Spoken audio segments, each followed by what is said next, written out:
Hello दोस्तों, welcome to my channel mister Jha speaks. तो आज हम बात करने वाले हैं एक ऐसे टॉपिक के बारे में कि कंपाउंडिंग इंटरेस्ट जो है वो मेथड वर्क कैसे करता है। तो मैं आप लोगों को एक कहानी सुनाना चाहूंगा। एक अ, चाय वाला था, उसका चाय का रेस्टोरेंट था। तो उसके दो बेटे थे। एक था अ, राम, दूसरा था श्याम।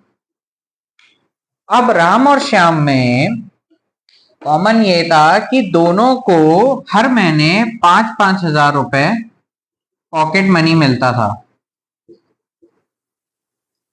इसको भी 5 हजार रुपए पॉकेट मनी मिलता था। ठीक है। तो अब अब ये पैसों का करते क्या थे। तो राम क्या करता था। राम जो है वो पूरा 5 हजार रुपए SIP,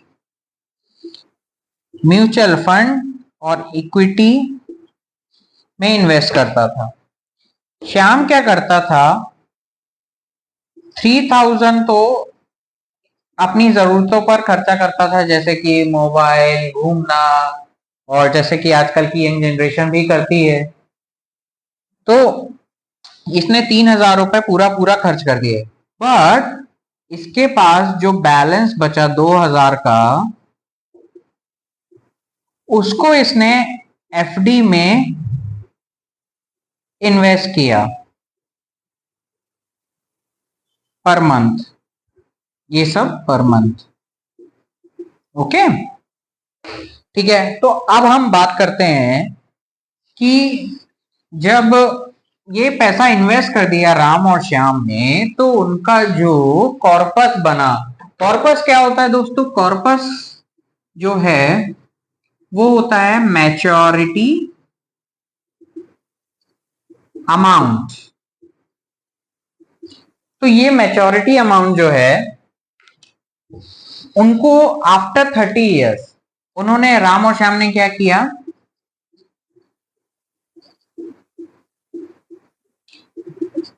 इसने पूरा का पूरा 5000 30 इयर्स के लिए इन्वेस्ट किया, और इसने 2000 पर मंथ जो है वो 30 इयर्स के लिए FD किया। ठीक है।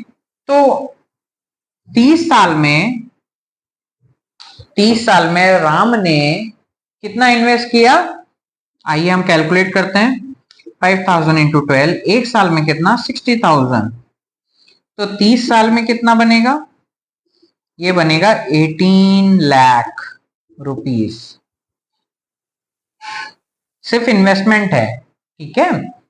और इसने FD में कितना इन्वेस्ट किया, इसने किया 24, सॉरी, इसने इन्वेस्ट किया एक साल में 24,000। ठीक है। अब 24,000 आफ्टर 30 इयर्स कितना बना, 7,20,000 रुपए, जो कि इससे बिल्कुल आधे से भी कम था। राइट। तो इतना इसका अमाउंट है, टोटल अमाउंट ऑफ इन्वेस्टमेंट। ठीक है। अब 30 साल बाद क्या हुआ, राम ने क्या किया,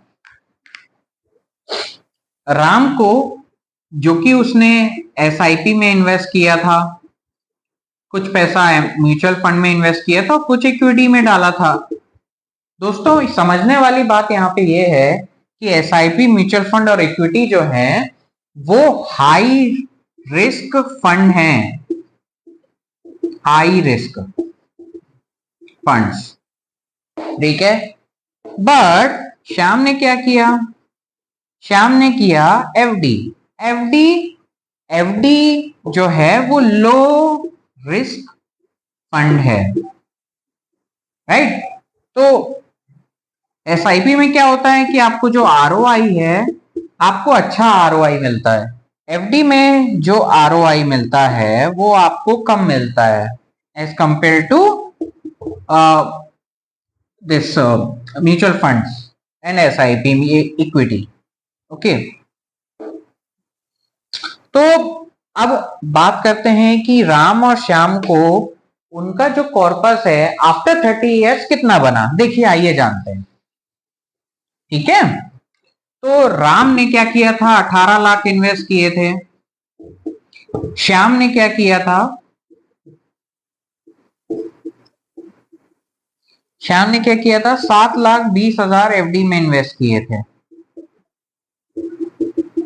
ठीक है, अब राम ने तो 18 लाख इन्वेस्ट किए, तो उसको एसआईपी में म्यूचुअल फंड के बाद 2,25,00,000 रुपए मिले आफ्टर 30 इयर्स। ठीक है, श्याम ने 7,20,000 इन्वेस्ट किया था, तो उसको कितना रिटर्न मिला, उसको मात्र मिला 35,85,000 श्याम को मिला। तो अब दोस्तों समझने वाली बात यह है कि क्या हमको राम के तरीके अपनाने चाहिए, क्या हमको श्याम के तरीके अपनाने चाहिए। लेकिन मैं ये कहता हूं कि आपको दोनों का तरीका अपनाना चाहिए। क्योंकि क्या होता है कि जो एसआईपी होता है वो हाई रिस्क होता है, और जो एफडी होता है वो लो रिस्क होता है। तो इमरजेंसी फंड जो आपका बनता है, अगर आप मेरे तरीके से चलोगे तो आपको थोड़ा पैसा, मान लीजिए एक एग्जांपल लेते हैं हम कि आपको महीने का आप अगर एक सैलरीड एम्प्लॉय हो, राइट, आप कोई बिजनेसमैन हो, एंटरप्रेन्योर हो, तो इस केस में मान लीजिए कि आपको पर मंथ आप सारे जो के एक्सपेंसेस हैं उसको पूरा अगर आप खर्चा कर दो, जो भी आप कमाते हो उसमें से अगर आप बचा पाते हो, कितना आप मंथली आप 5 to 6,000 बचाते हो, राइट।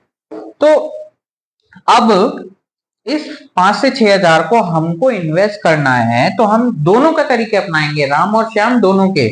आइए जानते हैं कैसे। हम एक एग्जांपल लेते हैं। अप्रोक्सीमेटली हम कहते हैं कि आपको पूरे मंथ में 5,000 की सेविंग्स हुई, राइट। अब इसको डिस्ट्रीब्यूट कैसे करोगे आप, ठीक है। तो इसको डिस्ट्रीब्यूट इस तरीके से करो कि आप जो है इसमें से 75%, 5,000 का 75% आप जो है एसआईपी, म्यूचुअल फंड, इक्विटी, और अगर आप लोग बॉन्ड्स के बारे में जानते हो तो थोड़ा बहुत पैसा बॉन्ड्स में भी इन्वेस्ट कर सकते हो। ठीक है, बचा जो 25% हमको श्याम की तरह एफडी में इन्वेस्ट करना चाहिए, क्योंकि ये आपको ये फिक्स्ड अमाउंट ऑफ, ये क्या करेगा आपको, FD fixed amount of return देगा। इसमें अगर आप 75% इन्वेस्ट भी करते हो, अगर कभी मार्केट अगर अप डाउन भी होता है, तो भी ये आपको जो आरओआई है आफ्टर 20 to 30 इयर्स, ये आरओआई आपको ज्यादा अच्छा मिलेगा। तो आशा करता हूं दोस्तों आपको मेरा ये वीडियो इंफॉर्मेटिव लगा होगा। अगर आप इसी तरीके से इन्वेस्ट करना चाहते हैं और इसी तरीके के वीडियोस मैं आपके लिए बनाऊं, तो प्लीज मेरे वीडियो में लाइक करिए, कमेंट करिए, शेयर करिए और मेरे चैनल को सब्सक्राइब करिए, ताकि मैं आपको इसी तरीके से नॉलेजेबल वीडियो आपके लिए लाता रहूं। धन्यवाद।